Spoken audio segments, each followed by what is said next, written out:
Depending on what your interests are in the world of adventure, whether it's coming to a company like ours and taking a structured tour, or you'd care to do something on your own, since after all, more than 95% of the world is unpaved roads or worse, there are some things you need to think about, both from a standpoint of outfitting your motorcycle as well as yourself, to prepare for an adventure. And here's one of our fleet bikes. This bike is one of the machines that we've been using on the Continental Divide Tour, and I'd like to walk you through some of the things that we've done to prepare this bike for the adventures of the Continental Divide.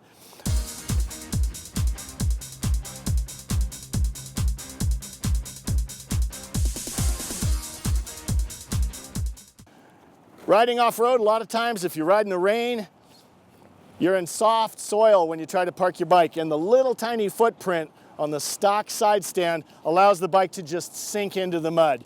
So if you widen that footprint, you have a bigger surface area to spread the weight out over. Nice touch. So right here's your throttle body assembly on these big bikes. They're pretty vulnerable to a tip over in the rocks. If a rock was right here and the bike tips over, you fracture or break that, you're done riding for the day. So this aluminum cover plate and this rail protector right here really help protect the integrity of the fuel injection system on these bikes. The signature of the adventure rider is honestly aluminum panniers. You have a million options to choose from in the world of panniers. There's canvas and nylon, there's the plastic bags that come from the factory. Those are pretty inadequate for the adventure world. Aluminum panniers are the standard. Touratech makes a beautiful set of panniers. And again, it's the signature of the adventure rider. You see these bikes going down the road, big aluminum boxes off the back, you know somebody's having a good time. But really worth considering. And another benefit we don't like to talk about is what happens when you tip over. The bike falls.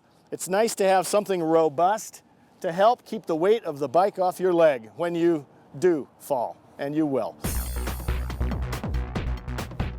Riding in the backcountry, a lot of times you're passing through narrow passageways between trees and bushes, and a tree limb will smack your hand. These bark busters, again by Touratech, are awesome. They're robust, they'll take a good hit, but if they do collapse, they are made of plastic, they'll bend back. A really important thing to have.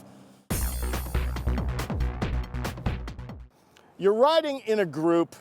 Many times enthusiasm gets you pretty close to the guy behind you, and you need to protect your headlight from the stones that'll be thrown up by the guy in front of you when he goes like this. They make a great headlight protector that will protect this integrated lens assembly, which is pretty darned expensive. You don't want to crack it, trust me. A good headlight protector is important. Just below the headlight on the big BMWs is the oil cooler.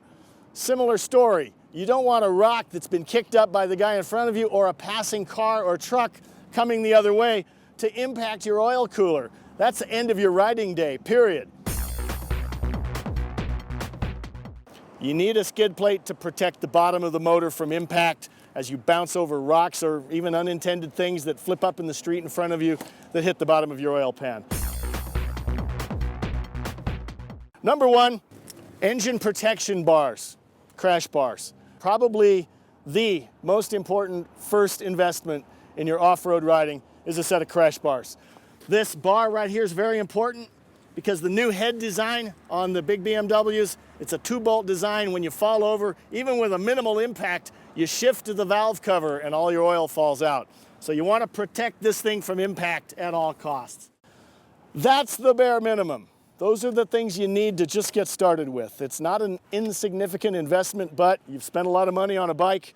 You might as well spend a few bucks more to protect your ride.